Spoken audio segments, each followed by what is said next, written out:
নারায়ে তাকবীর, সুলতানুল ওয়াজিন আল্লামা খালিদ সাইফুল্লাহ আইয়ুবী হাফিজাহুল্লাহর আগমন, খালিদ সাইফুল্লাহ আইয়ুবী সাহেবের আগমন।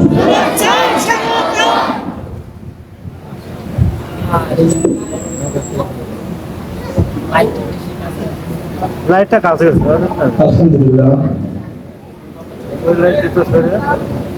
আলহামদুলিল্লাহ, জামিয়া ইসলামিয়া মদিনাতুল উলুম কর্তৃক আয়োজিত দরসে বুখারী ও তারবিয়াতি মজলিসের আখিরি অধিবেশনের আখিরি নসিহত পেশ করবেন শাইখুল ইসলাম আল্লামা শাহ আলম শফি রাহিমাহুল্লাহ ও কায়েদ মিল্লাত আল্লামা জুনায়েদ বারমানি রাহিমাহুল্লাহ।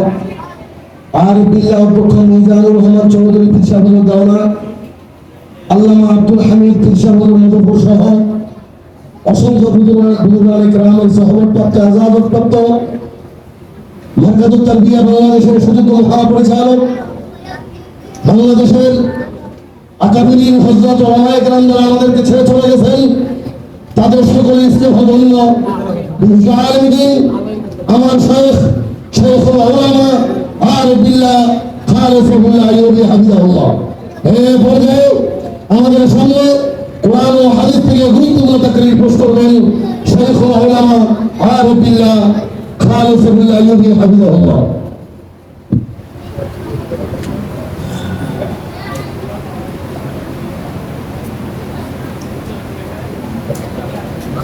আসসালামু আলাইকুম ওয়া রাহমাতুল্লাহি ওয়া বারাকাতুহু।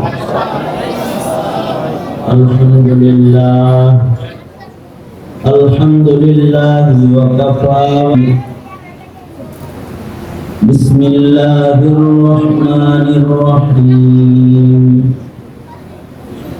ইহদিনাস সিরাতাল মুস্তাকিম সিরাতাল লাযীনা আন'আমতা আলাইহিম غير المغضوب عليهم ولا الضالين.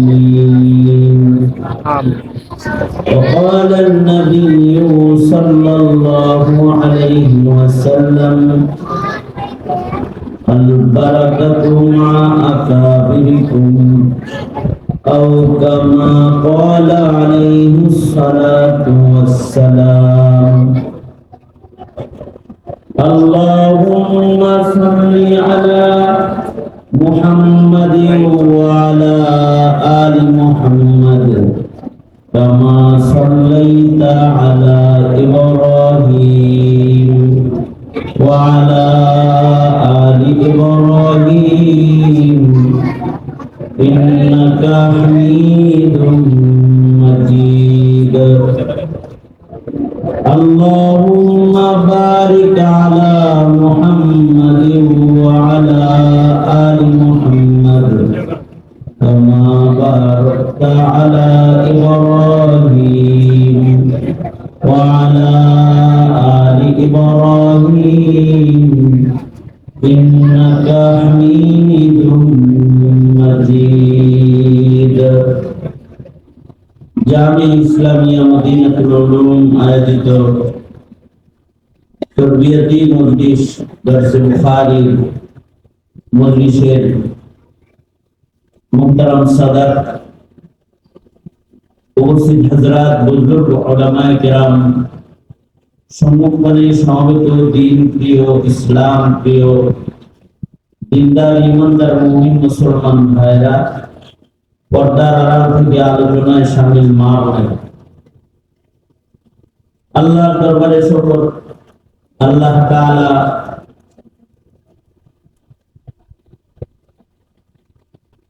লম্বা সময় পর্যন্ত মজলিসটা চলছে।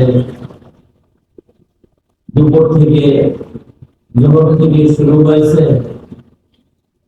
বুজুর্গ হযরত উলামায়ে কেরাম কথা বলেছেন। বিশেষভাবে শেখ চরমনাই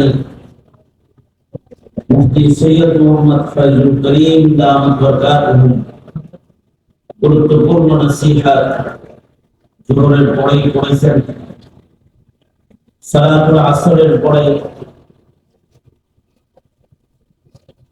আল্লামা আব্দুল বাসিত খান দামাত বরকাতুহু কথা বলেছেন।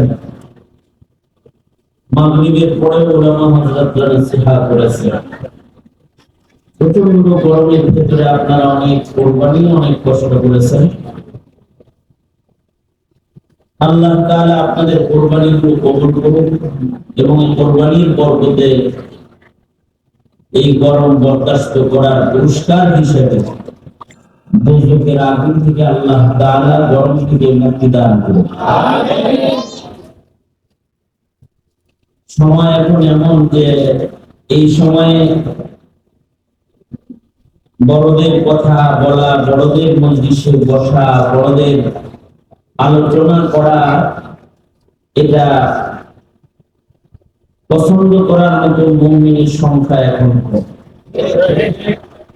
কিন্তু আল্লাহ পাকের পছন্দ হলো বড়দের মজলিসে বসবে, আল্লাহ পাকের পছন্দ হলো বড়দের আলোচনা করবে, এটা আল্লাহ তাআলা পছন্দ করেন। এবং আল্লাহ পাকের পছন্দ হলো বড়রা যে পথে চলে পুরস্কার পেয়েছে সে পথে চলে ছোটরা পুরস্কৃত হবে, পুরস্কার দিবে। এই কারণে সূরা ফাতিহার ভিতরে আমাদের পূর্বপুরুষ যারা আল্লাহর পছন্দের পথে চলে পুরস্কৃত হয়েছে, তাদের পথে আমরা যেন চলার যোগ্য হই, তাদের যেন আমরা মানার যোগ্য হই এবং তাদের পথে চলে চলে যেন আমরা আল্লাহকে খুশি করতে পারি। এই দোয়া আল্লাহ তাআলা সূরাতুল ফাতিহার ভিতরে আমাদেরকে শিখিয়েছেন। আমরা সব নামাজের রাকাতে রাকাতে রাকাতে রাকাতে এই দোয়া করি, নামাজ যত দোয়া করি।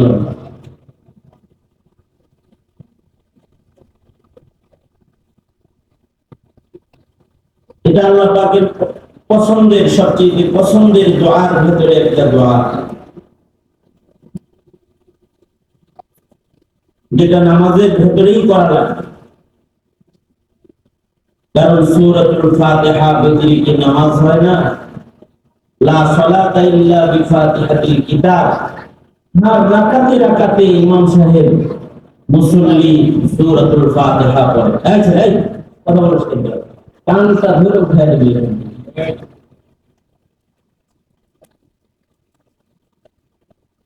সূরাতুল ফাতিহা হর রাকাতে রাকাতে পড়া হয়, আর প্রতিটি রাকাতে রাকাতেই এই দোয়া পড়া হয়।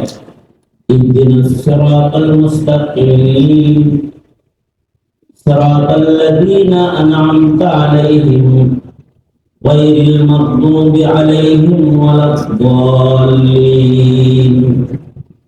মুশরিকদের অনুকরণ নয়, ইহুদিদের অনুকরণ নয়, নাসারাদের অনুসরণ নয়, অনুসরণ হবে যারা পুরস্কার প্রাপ্ত তাদের। এই কারণে কোরআনে হাকিমে পূর্বপুরুষদের আলোচনা বিদ্যমান আছে, বাপ দাদাদের কীর্তি বিদ্যমান আছে, যে বাপ দাদারা করছে নাকি এটা বিদ্যমান আছে। পূর্বপুরুষদের যে সকল নেক কর্ম আছে এইগুলোকে আল্লাহর কালামে আল্লাহ তাআলা তুলে ধরে আমাদের পর্যন্ত খবর পৌঁছেছেন। যদি আল্লাহ তাআলা পূর্বপুরুষ ও বড়দের আকাবিরদের নবীদের আলোচনা কোরআনে না করতেন, আমরা এগুলা কিছুই পেতাম না।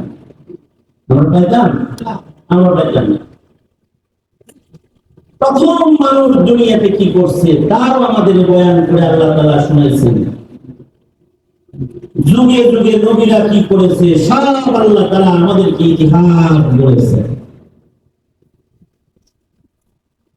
এই কারণে বাপ-দাদাদের কথা আলোচনা করতে হয়, বড়দের কথা আলোচনা করতে হয়, বড়দের কথা শুনতেও হয়, বড়দের মজলিসে বসেও থাকতে হয়। কারণ বরকত বড়দের সাথে, বরকত যারা পূর্বে চলে গেছে তাদের সাথে। সাবিকুন আল আউয়ালুন মিনাল মুহাজিরিন ওয়াল আনসার, যারা আগে তারা বরকতের, আগে যারা পূর্বপুরুষ যারা তারা ভালো, এবং বরকত আল্লাহ তাআলা বড়দের সাথেই রাখছেন। এ কারণে আল্লাহর রাসূল বলেন আল বারাকাতু মা আকাবিরকুম, বরকত তো তোমাদের বড়দের সাথে। কারণ বড়রা আমাদের চেয়ে ভালো না মন্দ? আমাদের পূর্বের বড় যারা তারা কি আমাদের চেয়ে ভালো না মন্দ? তারা ভালো ছিল, তাই ভালোদের আলোচনা করতে হয়। ভালোরা যদি মরেও যায় তাহলে তাদের ভালো ভালো গুণগুলো করতে হয়। উযকুরু মাহাসিনা মাওতাকুম, আল্লাহর রাসূল বলেন তোমাদের বড় যারা মরে যায় এই সকল মৃত মানুষগুলার যে ভালো ভালো গুণ আছে, মরা মানুষদের কিছু ভালো গুণ আছে না, এইগুলা ছোটদের কাছে তোমরা বর্ণনা করো। উযকুরু মাহাসিনা মাওতাকুম। এই কারণে আল্লাহ তাআলা আমাদের অনেক পূর্বে যে সকল বাপ-দাদা পূর্বপুরুষরা মরে গেছেন, তাদের কীর্তি, তাদের কর্ম, তাদের নিশান, তাদের ঈমানের হালাত, তাদের আমলের হালাত, তাদের ভালো কাজ, এইগুলো কি আল্লাহ তাআলা আমাদের কাছে বর্ণনা করছেন। এই কারণেই বাবা আদমের পয়লা কাজ কি তা আমরা জেনেছি। এই কারণেই আমাদের আরো বাপ যারা ছিল তারা কি কি করেছে, তাদের কি আচরণ হয়েছে তাদের সাথে, এবং তাদের সাথে আল্লাহ পাকের কি কি মদদ শামিল হয়েছে, সব আমরা আল্লাহ পাক আমাদের সবাইকে জানাইছে। এই কারণে কোরআনে হাকিমে তিনজন পিতার আলোচনা আছে, তিনজন বাপের বিশেষ আলোচনা, আমাদের তিনজন পিতার আলোচনা কোরআন মাজিদের ভেতরে আল্লাহ তাআলা করেছেন। তিনজন পিতার ভেতরে এক নম্বর পিতা হলেন পৃথিবীর পয়লা মানুষ আবুল বাশার, সব মানুষের বাপ হযরত আদম আলাইহিস সালাতু ওয়াস সালাম। কোরআনে হাকিমে আল্লাহ তাআলা বাবা আদমকে কয়েক নম্বর বানাইছিলেন তা বলে দিয়েছেন। বাবা আদমকে কি দিয়ে বানাইছেন তাও বলেছেন যে তোর বাবারে কি দিয়ে বানাইছি জানাস? এই জিনিস দিয়ে তোর বাপরে বানাইছি। তোর বাবারে কই বানাইছি জানাস? প্রথম ছিল কোথায় তা জানাস?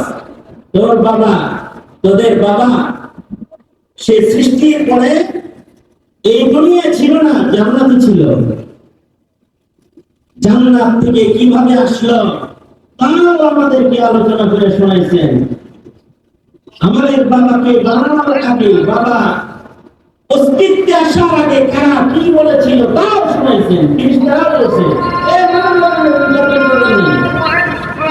কিন্তু আল্লাহ তাআলা আমাদের বাবাকে কেন বানালেন তাও আমাদেরকে বর্ণনা করে শোনাইছেন। আবার কই ফেলছিলেন আমাদের বাপেরে আর কই ফেলছিলেন আমাদের মায়েরে।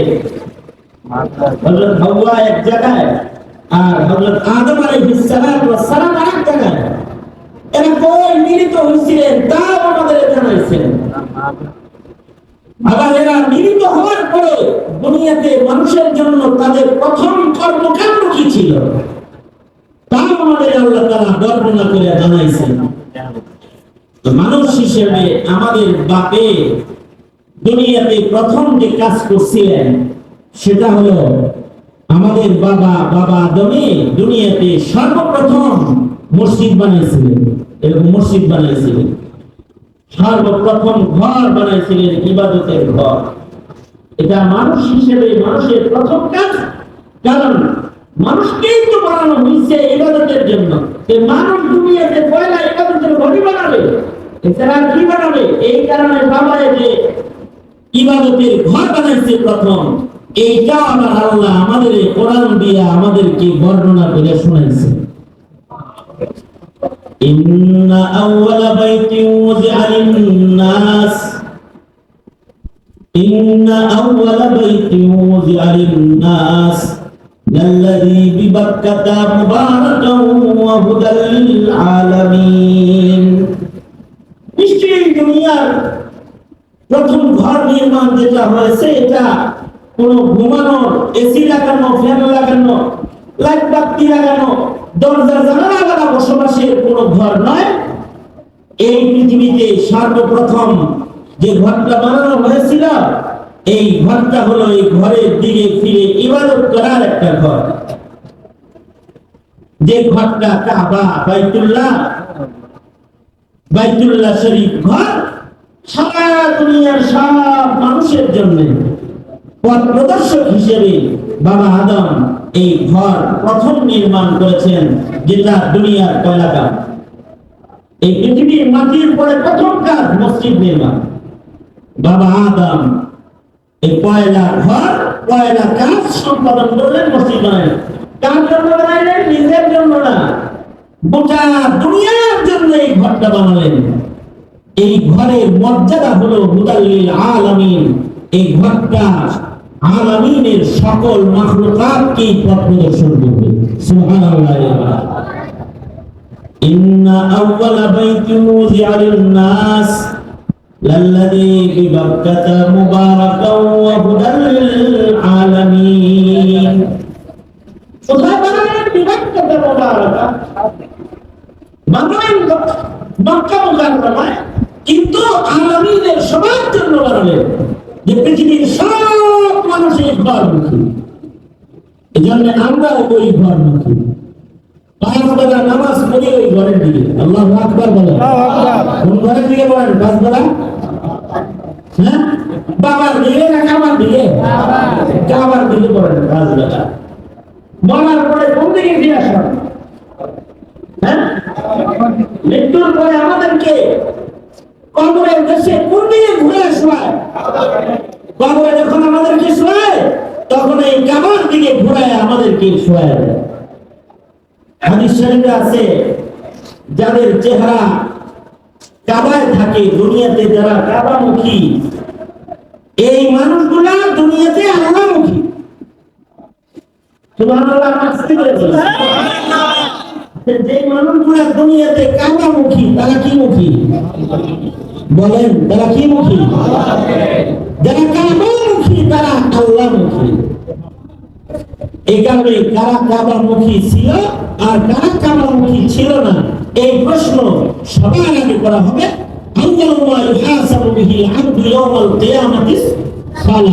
নামাজ সম্পর্কে প্রথম প্রশ্ন হবে, নামাজ তো সবাই দক্ষিণ দিকে পড়ে না, দক্ষিণ দিকেও পড়ে। যারা কাবার উত্তরে থাকে তারা দক্ষিণ দিকে। আমরা যেহেতু কাবার পূর্বে থাকি তাই আমরা পশ্চিম দিকে পড়ি। আমাদের দিকে কাবা কোথায়? কোন দিকে? তাই বোঝা গেল পৃথিবীর কিছু মানুষ পূর্ব দিকে পড়ে, কিছু মানুষ দক্ষিণ দিকে পড়ে, কিছু মানুষ উত্তর দিকে নামাজ পড়ে। যাদের দেশ থেকে কাবা উত্তরে তারা উত্তর দিকেও নামাজ পড়ে। দেখেন না, মক্কা মুকাররমায় যখন জামাত হয় আমরা মতো সোজা দাঁড়ায় গোল হয়ে যায়। হ্যাঁ, আল্লাহ। যে কাবা ঘরের দক্ষিণ পাশে নামাজি, সে দক্ষিণ থেকে উত্তরমুখী হয়ে দাঁড়ায় যায়। তাহলে দিকটা কাবা দিক, যেই দিকে কাবা আছে ওই দিকে মানুষ ফিরে দাঁড়ায়। এমনকি মরার পরেও যেই দিকে কাবা আছে ওই দিকে ফিরে শোয়া। তার মনে হলো ছবিতে ভিডিওতে যেভাবে দেখেন নামাজে দাঁড়ায়, কবরের ভিডিও যদি আমরা দেখতাম তাহলে দেখতাম সব গুরুস্থান থেকেও এই কাবার দিয়ে আছে। যত গুরুস্থান আছে আর জান্নাতি কবর গুলো আছে, সব মাইতার কবর থেকেও কাবার দিকে ফিরে আছে। কারণ আল্লাহর রাসূল বলেছেন, কবরে যাদের চেহারা কাবায় থাকে তাদের কবর আযাব হয় না, তাদের কবর জান্নাত হয়ে যায়। এক বর্ণনায় আছে, যাদের চেহারা কাবা থেকে ঘুরায় দেয় তাদের কবরে আযাব শুরু হয়ে যায়। নাউযুবিল্লাহ। যাদের চেহারা কাবা থেকে সরে যায় তাদের কবরে আযাব শুরু হয়ে যায়। এই ঘটনা বানালেন বাবা আদম সর্বপ্রথম। এটা নিজের জন্য, নিজের বসবাসের জন্য নিজের সন্তানদের সবার জন্য লড়াইছে। পৃথিবীর প্রান্তে প্রান্তে যেখানে যে আদম সন্তান জন্মাইবে তার চিন্তাও বাপ হইয়া করছে, এ কারণেই বাবা। কিন্তু অপদার্থ হলো ওই বাবারা যারা নিজের চিন্তা করে কিন্তু সন্তান কোনমুখী থাকবে এই চিন্তা করে না। সন্তান কি পশ্চিমামুখী থাকবে? সন্তান কি ইহুদি কালচার মুখী থাকবে? নাসারা কালচার মুখী থাকবে? সন্তান কি নাস্তিক মুরতাদ মুখী হয়ে গেল নাকি আল্লাহমুখী হইল নাকি আল্লাহমুখী হইল চিন্তাই করে না। এটা বাবা না, এটা বাবা আমাদের গ্রহণ করে। কিন্তু আমাদের বাবা আদম যিনি পয়লা মানুষ, তিনি সন্তানের এই চিন্তা করছে আগে। মোবারকবাদ জানাই, ধন্যবাদ জানাই আপনাদেরকে যারা এই জাতির মহান সম্পর্কে সন্তানের চিন্তাকারী। আপনারা এই সন্তানের সঠিক চিন্তা তাইলে কোনটা? সন্তানের সঠিক চিন্তা হলো আমার সন্তানটা কি স্রষ্টামুখী না সৃষ্টিমুখী, এই চিন্তা যার ভেতরে আছে এটা হলো বাপ হিসাবে আসল চিন্তা। এই কারণে হলো বাবা। আর যে বাবার ভেতরে এই চিন্তাটা নাই, এই বাবাটা সন্তানের জন্য বাবা না, এই বাবাটা হলো সন্তানকে দশকে ফেরানোর খাবা। বাবা না, এটা খাবা। এই খাবা দিয়া নিজের সন্তানকে দশকের আগুনে ফেলতে চায়। হ্যাঁ, এখনকার পিতারা সন্তানদের বসবাসের চিন্তা হবে যে আমার পরে সন্তানটা 3 তলায় থাকবো, আমার 20 তলায় থাকবো নাকি 10 তলায় থাকবো, এই চিন্তা খুব করে। এ কারণে বিল্ডিং করে, সন্তানের জন্য বিল্ডিং করে বরাদ্দ করে। এই বড় ছেলে থাকবে এই তলায়, ছোট ছেলে থাকবে এই তলায়, মেয়ের ছেলে এই তলায়, বাচ্চা লিখে নিয়ে যায়। এই আমার মেয়েটা থাকবো এই তলায়, মেয়ে এইটা দিব, ওরা এইটা নিব, এই সাথে থাকে। হ্যাঁ, ভালো সন্তানদের থাকার চিন্তা তো করবেন, সন্তানদের থাকার চিন্তা করবেন। কিন্তু সন্তান যে থাকবে, থাকলে সন্তানটা কি মতপান করবে, জেনাবাজিচার করবে, সম্পদ বিক্রি করে গিয়ে নারীবাজি করবে, দামি দামি মদ কিনা খাবে, নাকি সন্তানটা আপনার রেখে দেওয়া সম্পদ ভোগ করে ওদের গোলামি করবে?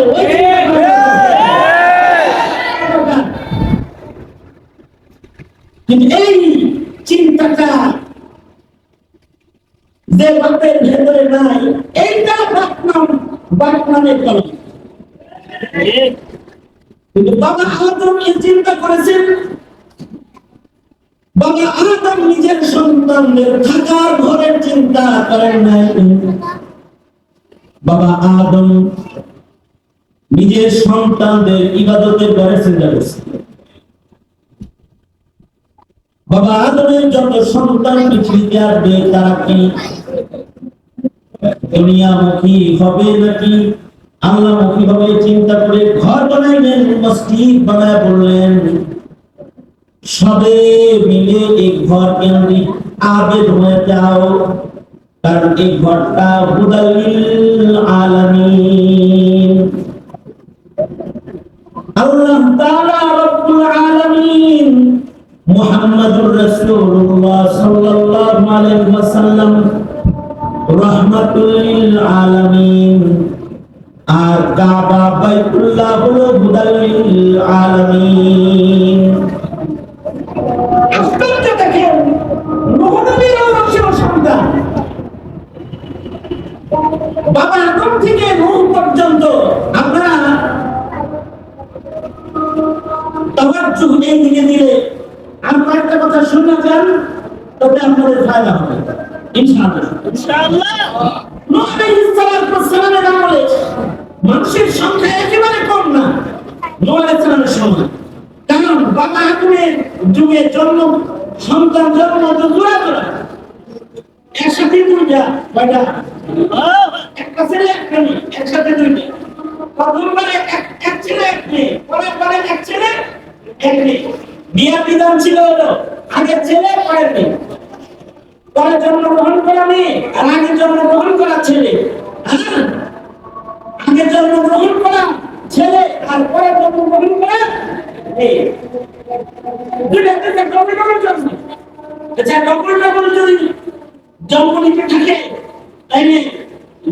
বাচ্চার জন্য স্পিডটা কি কম নাই ভালো ভালোই আছে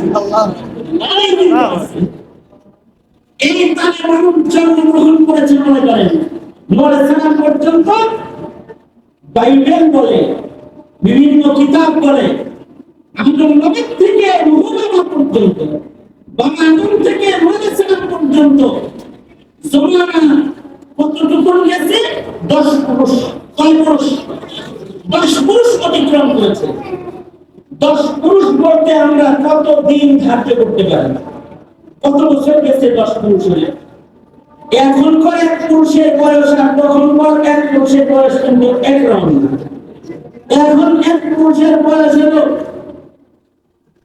হ্যাঁ হ্যাঁ আগের এক পুরুষের বয়স হলো 1000 যেমন নূহ আলাইহিস সালাম ঘর ধরে নিয়ে 1000 নূহ আলাইহিস সালামের বয়স শুধু দাওয়াতি বয়স হলো 950 বছর আমি দাওয়াত দিচ্ছি 950 বছর 950 বছর নবুয়তের দায়িত্বই পালন করেছেন 950 বছর এরকম করে 1000 বছর ধরে এক এক পুরুষ হয় তাহলে 10 পুরুষের করে 1000 বছর হয়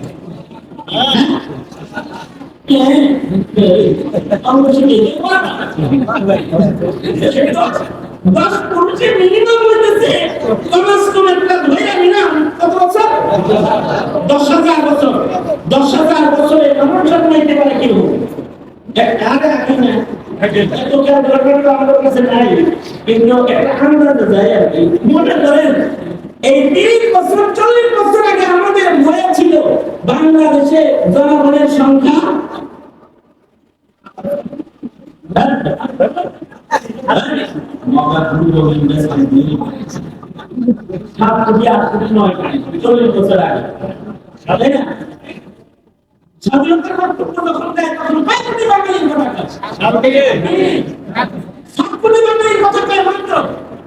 স্বাধীনতার সময় যদি 7 কোটি বাঙালির বক্তব্য দেয় এখন দেয় কয় কোটি বাঙালির বক্তব্য 18 কোটি মাইনে নিলাম ধরে নিলাম যে 18 কোটি 18 থেকে 7 মাইনাস দেন বাড়ছে কত কোটি এটা কি জন্ম নিয়ন্ত্রণ আর সিজার আর যত ধরনের বড়ি আছে এই সব কিছুর ঘিরে যত ইনজেকশন কাঠি শরীরে নাকি কাঠি অবস্থা কাঠি ইনজেকশন বড়ি ফানি জলসে সব দিক পাশে দিয়ে আছে 11 কোটি এই সব দিক পাশে দিয়ে আছে 11 কোটি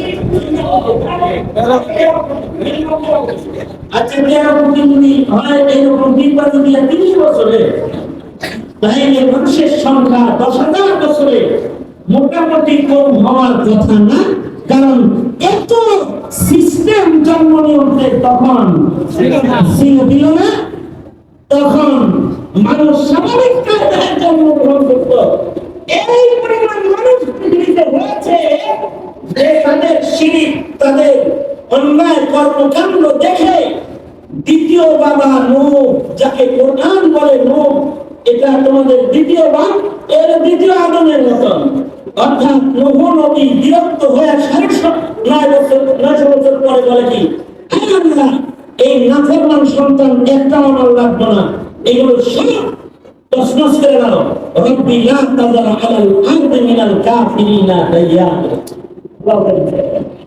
দোয়া তো ছেড়ে দিছে বন্যার পানি ইজ কামিং বন্যার পানি আয়া বসতে এইবার আল্লাহ কয় পানি তো আইতাছে নূহ সব মরে গেলে তো দুনিয়া খালি হয়ে যাবে যারা বাবার আদম শেষ হয়নি আদমের আদম শেষ হয়নি তোমরা যারা একাত্মবাদের সৈনিক রয়েছে একটি নৌকা বানাও তারা নৌকায় উঠে যাও আল্লাহর নির্দেশে দ্বিতীয় আদম আমাদের দ্বিতীয় পিতা মানব জাতির নসলি 2 নম্বর পিতা 1 নম্বর নসলি পিতা আদম 2 নম্বর নসলি পিতা নূহ কারণ নূহ আলাইহিস সালামেরই 4 সন্তানের ভেতরে 3 সন্তানের ঔরসে 80 জন মানুষ, 40 জন পুরুষ, 40 জন নারী, যারা কালেমাওয়ালা, শুধুমাত্র তাদেরকে নিয়ে পয়গম্বর নূহ নৌকায় আরোহণ করলেন আর মহাপ্লাবনে সারা দুনিয়া পানির নিচে চলে গেল। এর ভেতরে নূহ আলাইহিস সালামের ঔরসের এক সন্তান, এটা আর পিতা আদর্শে এলো না, সে তাওহীদ ও একাত্মবাদ গ্রহণ করবে না, আল্লাহর বন্যার পানি দেখে ভয় পায় না। সে যায় তৎকালীন সময়ের সর্বোচ্চ উঁচু পাহাড় এইটা চূড়ায় উঠে উঠছে, বন্যার পানি যেন তাকে স্পর্শ করতে না পারে, এই কারণে সে পাহাড়ের চূড়ায় উঠে পড়েছে। বড় বড় শক্তিশালী কদমে হেঁটে হেঁটে যখন পাহাড় চূড়া দিকে যায়, পয়গম্বর সন্তানকে ডেকে বলে, সন্তান যাস না, বাপের নাই আয়। দেখেন আল্লাহ তাআলা বলতেছেন, এই নূহ, যেটা একাত্মবাদ গ্রহণ করে না, যেটা তোমার রবের বিধান মানে না, ওটা তোমার সন্তান না। লাইসা মিন আহলি, এই সন্তান তোমার বংশের সন্তান না, এটা তোমার আহার হিসেবে আমি তাকে গণি নেই। যে কয়টা কালেমা বলে ওই কয়টা তুমি বাবার সন্তান, আর যেটা কালেমা মানে না, যারা এক আল্লাহর গোলামি করে না, ওটা তোমার সন্তান না। এটা হলো দুনিয়ার সব মুমিনদের জন্য শিক্ষা। তোমার ঔরসেও যদি সন্তান হয় 5টা, যে 2টা নেককার, এই 2টা তোমার সন্তান, যে 3টা আসিফুর মার্কা, নাস্তিক মার্কা, বেঈমান মার্কা, লাইসা মিন আহলি, এগুলো তোমার আহল না, এগুলো তোমার সন্তান না। কারণ এগুলো ময়দানে মাহশরে তোমার উপকার হবে না, কিন্তু তোমার যে সন্তানটা আদম, নূহ, ইব্রাহিমের অনুসারী, তোমার যে সন্তানটা একাত্মবাদের সৈনিক, তোমার যে সন্তান পূর্বপুরুষদের রেখে যাওয়া কোরআন সুন্নাহর আমানতের উপরে মুস্তাকিম, তোমার যে সন্তান আল্লাহর গোলাম, এটা তোমার এমন সন্তান, এই একটা নেক সন্তানের কারণে মা বাবা উভয়কে আল্লাহ তাআলা পুরস্কার দান করবেন।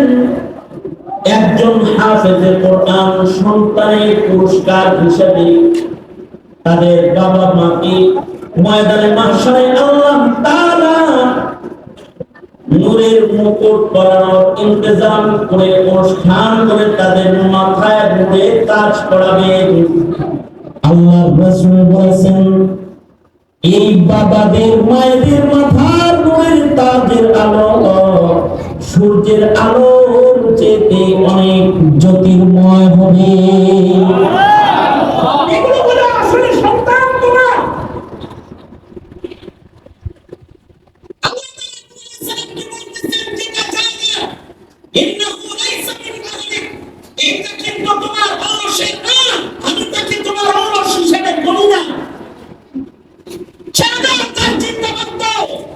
যেগুলো তোমার রবের কথা মানে ওইগুলো নাই উঠে যাও।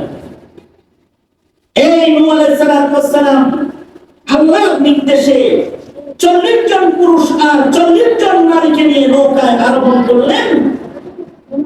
মহাপ্লাবন হলো, সারা দুনিয়া তছনছ হয়ে গেল।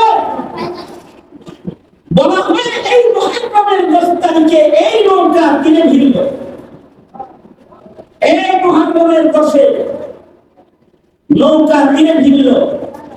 ঐতিহাসিকদের, ইতিহাস বর্ণনাকারীদের কোন কোন বক্তব্য এরকম এসেছে, এই 40 জন নারী আর পুরুষ দিয়ে এই পৃথিবী সেকেন্ড টাইম আবার হলো, মানুষ জন্ম শুরু হলো, পৃথিবীতে আবার ইমানদারদের রাজ কায়েম হলো। কিন্তু যেহেতু নূহ নবী থেকে ইব্রাহিম পর্যন্ত মশহুর তেমন বড় কোন পয়গম্বরের নাম ইতিহাসে আসে না। মানুষগুলো দাওয়াত শূন্যতায় আবার পুরান জায়গায় ফিরে এলো। দাওয়াত নেই তো, দাওয়াত বন্ধ করা, দাওয়াত বন্ধ করলে একাত্মবাদ বিদায় নেয়, দাওয়াত বন্ধ হয়ে গেলে ইবাদত বিদায় নেয়, নবীদের নামাজ বন্ধ হয়ে গেলে দিন বিদায় নেয়। ওই যে মশহুর পরিণতির আগমন নাই, দাওয়াত বন্ধ, এবার আবার সব পুরান জায়গায় ফিরে গেল। যে এবার সারা দুনিয়াতে একজন মানুষ আল্লাহ বলতে হবে না, এমন পরিবেশ কায়েম হয়ে গেল। আর সব কাফেরের লিডার হয়ে গেল নমরুদ। সারা দুনিয়া তখন নমরুদ কন্ট্রোল করে, সারা দুনিয়ার বাদশা। আর সারা দুনিয়াতে বহুত্ববাদ প্রতিষ্ঠা পেয়েছে, একাত্মবাদ বিদায় নিয়েছে। আরো জঘন্য কথা হলো, এই শয়তান নমরুদ মানব জাতির প্রথম জঘন্য মানুষ, যে নিজে খোদাও দাবি করেছে। এখন এই জামানায় তো খোদা দাবি করেন না মানুষ, আপনাদের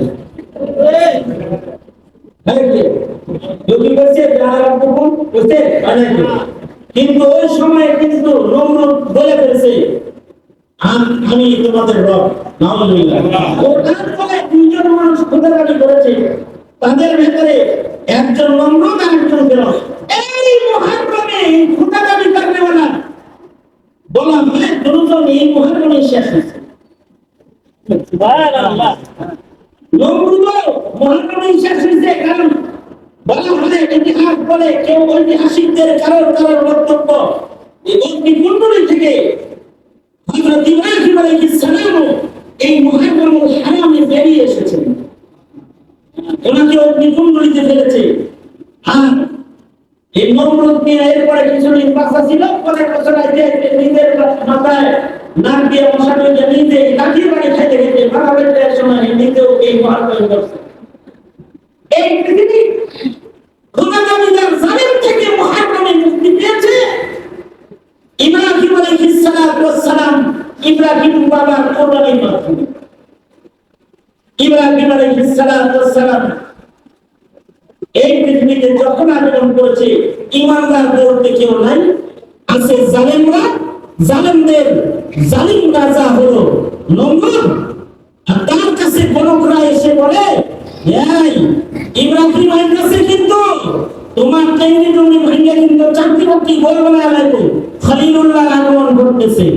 ওই সময় নমরুদ ভিন্ন কিছু জুলুম মানুষের উপরে করেছে। তার ভেতরে একটা হলো স্বামী স্ত্রীদেরকে আলাদা করা। নমরুদ আইন করেছিল কোন স্বামী স্ত্রী একসাথে থাকতে পারবে না, কারণ বাচ্চা হইলেই যদি ইব্রাহিম না বলে। এই জন্য আইন হলো স্বামী থাকবে এক এলাকায়, পুরুষ থাকবে এক এলাকায়, মহিলা থাকবে এক ঘরে, পুরুষ থাকবে আর এক ঘরে, নারী পুরুষ এক ঘরে না, পুরুষ এক ঘরে মহিলা এক ঘরে। কিন্তু তাকে এই আইন বাস্তবায়ন মন্ত্রী বানাইছে আজাদ, আল্লাহ তাআলা হেরেই তার ভোট করে সেটা হয়ে গেছে। আজাদ তো নিজের বিবির কাছে গোপনে গেছে, আমি তো আইন বাস্তবায়ন করি, আমি নয় একটু আইন বেআইন করলাম আর কি, এরপরে বিবির কাছে গেছে গা। আর ইব্রাহিম আলাইহিস সালাম আজাদের ঘরে মায়ের পেটে চলে আসছে। এইবার গণকরা জিন্নাতরা খবর দিছে, নমরুদ কামটা কিন্তু শেষ হয়ে গেছে, পাহাড়টা আর যাই লাগাইছো, ইব্রাহিম কিন্তু পেটে আসছে। ইব্রাহিম আগমন করতেছে। নমরুদ দ্বিতীয় আইন করেছে, জাগর পেট উঁচা পাবি হিন্দুর গলা কাটবি। যে মহিলাদের পেট উঁচা হবে বাচ্চা কাটাছে, এটা করা শেষ। কিন্তু আল্লাহ তাআলা কুদরত জাহির করলেন, ইব্রাহিম মার পেটে বড় হইতেছে, মায়ের পেট উঁচা করে না আল্লাহ পেটে বাচ্চা। এবার যখন ইব্রাহিমের জন্য টাইম হয়ে গেছে, এইবার বলে কি গণকেরা জানো দুই জায়গার ভিতরে এক করতেছে, কিন্তু জন্মের তাকে মারা গেছে না। নমরুদ জঘন্য আইন করলো, বাচ্চার কান্নার আওয়াজ পাসনি, ঘরের মোড়ে মোড়ে পুলিশ বসে এরা যদি খালি কোন ঘরে কান্নার আওয়াজ পাস তাইলে হেরে গেছে আগে লোক বলবি। আল্লাহ তাআলা আইন করলেন, এই ফিরিস্তারা যা সবার কানে তুলে দিয়ে দিস, কান্নার আওয়াজ কেউ যেন শুনে না। ইব্রাহিম জন্ম নিতেছে কিন্তু কান্নার আওয়াজ মা বাপ ছাড়া আর কেউ শুনে না। মনে মনে ভাবতে পারে না, আমার উস্তাদ বলে মনে মনে ভাবতে হবে এটাও কি সম্ভব? তোমার বিজ্ঞান দিয়ে যদি কানে কানে কথা সম্ভব হয়, আল্লাহর কুদরত দিয়ে কানে কানে কথা সম্ভব না? মনে করেন আমি ফোন করছি কাজী মাহমুদের কাছে, কাজী মাহমুদ দর্জনের দিকে বলেছে, আমি বলি সে শুনে আর কেউ শুনে না। বিজ্ঞানের মোবাইল দিয়ে যদি দুয়ে দুয়ে কথা হয় তাহলে আল্লাহর কুদরত দিয়ে কেন হবে? এবার ইব্রাহিমের কান্না মা বাপ ছাড়া আর কেউ শোনে না। গুহার ভেতরে ইব্রাহিম বড় হচ্ছেন কিন্তু কান্না ইব্রাহিম করেও না। মা নাই তাও খোদার জ্বালায় কান্দে না, কারণ ইব্রাহিমের আর মুজিজা অঙ্গুর চুষে আর অঙ্গুরের ভেতর থেকে দুধ নির্গত হয়, মধু নির্গত হয়। আল্লাহ তাআলা তার খলিলকে বড় করলেন। এক সময় খলিল বলে, ইন্নী ওয়াজ্জাহতু ওয়াজহিয়া লিল্লাযী ফাতারাস সামাওয়াতি ওয়াল আরদা হানিফাও ওয়া মা আনা মিনাল মুশরিকিন। আল্লাহ উত্তমকে ভাইয়া চুইরা তসমাস করে ফেলেছে। শাস্তি হিসাবে আগুনের কুণ্ডলিতে জ্বালাও, এগুলো কোনো অসুবিধা নেই। এই আগুন যা আমি তা, আর আমার জন্য তিনি আছে হাসবুনাল্লাহ ওয়া নি'মাল ওয়াকিল, নি'মাল মাওলা ওয়া নি'মাল নাসির। আল্লাহ তাআলা ইব্রাহিমকে আগুনেও হেফাজত করলেন, আগুন ফুলবাগান হয়ে গেল। এখন ইব্রাহিমও এবার বাপ হিসাবে সন্তানদের ওই চিন্তা শুরু করলেন যে চিন্তা বাবা আদম করছে। আল্লাহ তাআলা ইব্রাহিমকে বলে, ইব্রাহিম যাও, নবুয়্যত শেষ হয়েছে, এখানে তোমার আর দরকার নাই, তুমি যাও বাবা আদম যেখানে কাম করছে ওইখানে চলে যাও। প্রথম আসলেন ফিলিস্তিন, সেখানে কিছুদিন থাকার পরে ইসমাঈলকে বনবাসের বাহানায় আল্লাহ তাআলা বাবা আদমের নির্মাণ ঘরের কাছে খলিলকেও পৌঁছায় দেন। হযরত ইসমাঈলকে কুরবানির বাহানায় সিনা মুজদালিফার দাম বাড়াইলেন, কারণ হাবিবুল্লাহ ঘরের কাছে আগমন করবে। হুদাল্লিল আলামিনের শহরে জন্মগ্রহণ করবে রাহমাতুল আলামিন। এবারে ঘর যেখানে আছে তাকে আবাদ করতে হবে। পায়ের নিচ দিয়ে জমজম চালু করে মিনা মুজদালিফার দাম বাড়ায়, পাহাড়ে পাহাড়ে দৌড়ায়, পাহাড়ের দাম বাড়ায়। এবার কয় কুরবানি করো জহিরুল্লাহ, এই ইসমাঈলের জবাব দাও।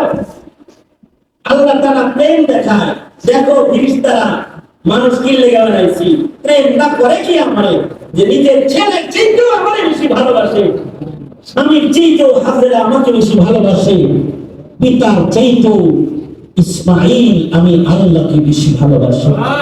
এই বানাইছি বলো না, ফিরিস্তারা দেখায়। খলিলুল্লাহ জবিহুল্লাহ নির্বাচন হয়ে গেছে, এবার আল্লাহর নির্দেশ, খলিল এই জায়গায় খনন করো, এখানে আবুল বাশার বাবা আদমের নির্মাণের ইট তালাশ করে পাইবা। আমার নির্দেশে আদম ইট রেখে রেখে একটি ঘর বানাইছিল, তুমি ওটা ফিরা বানাও। মাটি খনন করে বাবা খলিলুল্লাহ ঘরের অংশ পেয়ে গেলেন। বাবা আদমের ইটের পরে ইট রেখে খলিলুল্লাহ এবার সন্তানদের জন্য খলিলুল্লাহ ঘর বানাইলেন। ঘরের দেয়ালগুলো উঠালেন আর দোয়া করলেন।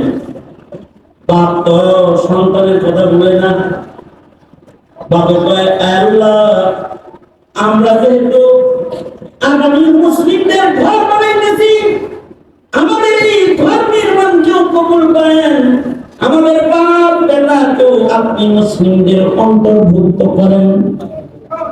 وإذ يرفع إبراهيم القواعد من البيت وإسماعيل ربنا تقبل منا إنك أنت السميع العليم আবার দোয়া করতেছেন وجعلنا مسلمين لك ومن ذريتنا أمة مسلمة لك আবার দোয়া করতেছেন ربنا بعث فيهم رسولا منهم يتلو عليهم آياتك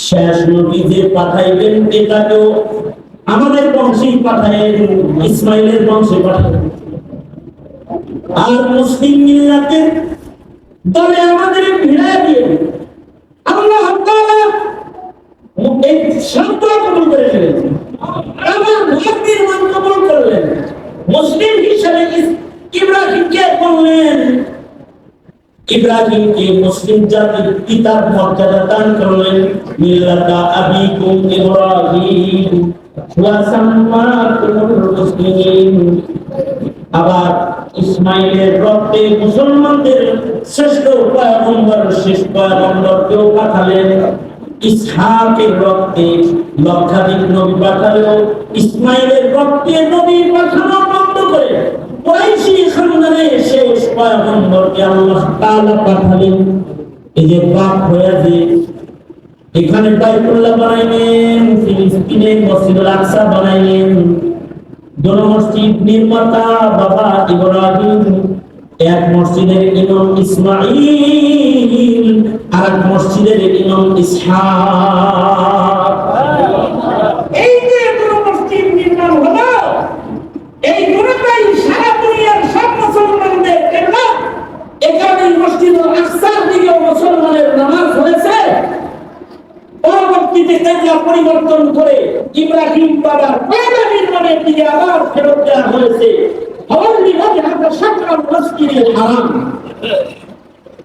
এই দুই মসজিদ ঘিরে সারা পৃথিবীর মুসলমানদের যুদ্ধ সারা পৃথিবীর মুসলমানদের ঈমানী জীবনের যাত্রা আর সেই যুদ্ধ করতে করতে ফিলিস্তিনিরা জীবন দিচ্ছে কিন্তু মসজিদুল আকসা কোন বেঈমানের আখড়া হতে দিতেছে না যে মসজিদ নির্মাণ করেছেন ইব্রাহিম খলিল যে মসজিদ পুনর্নির্মাণ করেছেন এই মসজিদের পাহারাদার সারা দুনিয়ার মুসলমানরা এই পাহারাদারি কিয়ামত পর্যন্ত করবে পাহারাদারি সংকট করেছেন আল্লাহ তাআলা আমাদেরকে হুদাবিল আমিন করত এই ঘরের আশেক শুধু মানুষ না পাখাখালিও আমাদের পাঠিয়ে ঘর হেফাজত করেছে হ্যাঁ সামনেও এই ঘরের পাহারাদারির সংকট পড়ে গেলে একজন ইব্রাহিমী সন্তানকে আকাশে উঠে পাওতেছেন বড় জায়গায় নিধন করতে প্রয়োজনে সময় মতো ঈসা নবীকে আল্লাহ তাআলা আমাদের সন্তান হিসেবে আবার এই পৃথিবীতে পাঠাবেন বাইতুল্লাহর ইবাদতের পরিবেশকে সংরক্ষণ করবেন নবী পাকের রেখে দেওয়া দিনকে হেফাজত করবেন কারণ এই পৃথিবীর সব মিটে যাবে এটা আল্লাহর পছন্দ কিন্তু দিন মিটে যাবে এটা আল্লাহ পাকের পছন্দ না দিনের মূল্য আল্লাহর কাছে সকল কিছুর চেয়ে বেশি এই যে মাদ্রাসা এই যে মসজিদ এগুলির উদ্দেশ্য হলো দিন হেফাজত ইব্রাহিমী রেখে যাওয়া আমানত মুহাম্মদুর রাসূলুল্লাহ সাল্লাল্লাহু আলাইহি ওয়াসাল্লাম রেখে যাওয়া আমানতকে হেফাজত করা এটাই মাকসাদ সুতরাং আপনারা যারা পিতার জাত আছেন আপনি পিতা ততক্ষণ পর্যন্ত পিতা না যতক্ষণ পর্যন্ত সন্তানের দিনের ফিকির না করবেন ফিকির করার নাম পিতৃত্ব না দিনদারির ফিকির করার নাম হলো পিতৃত্ব দিনদারির ফিকির করার নাম পিতৃত্ব বুঝলে বুঝতে না বুঝলে না বুঝলে বুঝেন না ফিকির চালু করেন না যদি না বুঝেন তাহলে সিলেবাস পরিবর্তন করে দিনকে মিটায় দিয়ে যারা আপনার সন্তানকে বেয়াদব বানাচ্ছে সমকামী বানাচ্ছে জেনাকার পাপাচার বানাচ্ছে যদি নির্বোধ হন তাহলে তাদের হাতে তুলে দেন আর যদি পিতা হন তাহলে সন্তানের কাছে দিন তুলে দেন দিনের তাকাত তুলে দেন দিনের শিক্ষা তুলে দেন আর এই মাদ্রাসার উদ্দেশ্য দ্বীন শিক্ষা। এই মসজিদের উদ্দেশ্য ইব্রাহিমী ইবাদতের শিক্ষা এবং ইব্রাহিমী ফিকিরকে জমিনে জারি করার মিহনতের আয়োজন। আল্লাহ তাআলা আমাদের সবাইকে বোঝার তৌফিক দান। আলহামদুলিল্লাহি রাব্বিল আলামিন। والصلاة والسلام على سيد الأنبياء والمرسلين محمد وعلى آله وأصحابه أجمعين। রব্বুল আলামিন দুপুর থেকে শুরু করে তোমার বান্দারা প্রচন্ড গরমের ভেতরে বসে কথা শুনেছে। একেবারে সবার শেষ ভাগে গোলাম বসে কিছু কথা বলেছে। পিতৃত্বের হক কেমনে আদায় করবে, আবু আজদার আকাবি পয়গম্বরদের কথা তোমার বান্দাদের কানে পৌঁছে দিয়ে পিতৃত্বের আফকারকে তোমার বান্দাদের সামনে তুলে ধরেছে। রব্বুল আলামিন ভিক্ষুকের মতো দুইটা হাত বাড়াইছে, জিন্দেগির সব গুনাহ মাফ করে দাও। ইয়া আল্লাহ মজমাকে কবুল করে নাও। হাজিরিনতে যা তাদেরকে জাযায়ে খায়ের দাও। উলামা হযরত যারা দূর দরাজ থেকে এসে লম্বা সময় ইন্তজার করেছে, ইয়া আল্লাহ তাদেরকে নিয়ামত বদল দাও। যে সকল যুবকরা বসে রয়েছে ওদের দিন জিন্দার সৈনিক হিসেবে ওদের কবুল মঞ্জুর করে নাও।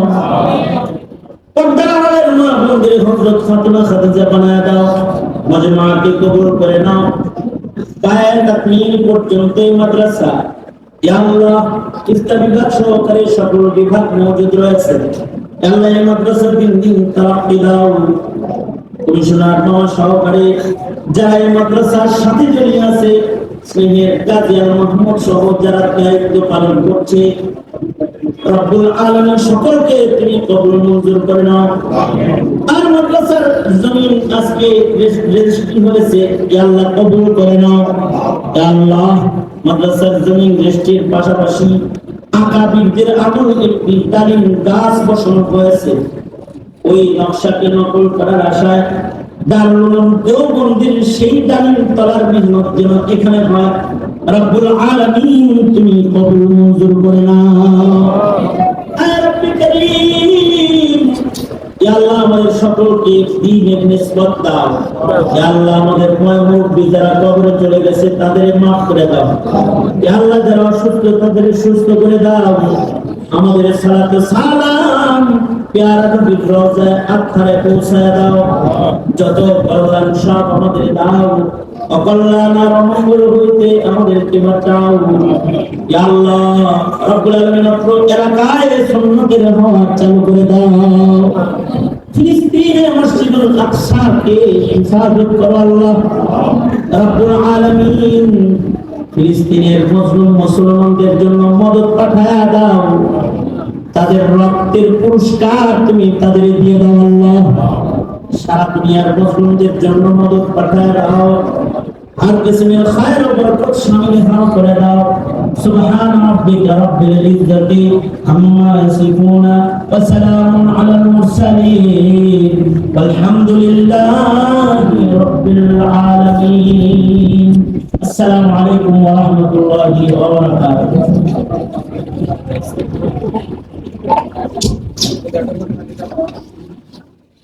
इंशाअल्लाह এখন আজান হবে, মসজিদে আসার জামাত হবে। তারা এখন পর্যন্ত অন্য জায়গা থেকে এসেছে, আসলে নামাজ পড়তে পারেনি, নামাজ না পড়ে যাবে না। এখনই আসার আজান হবে, আজানের পরপরই আসার জামাত হবে। আপনাদের জীবনে খাতিনা আমাদের প্রকৃতির কারণে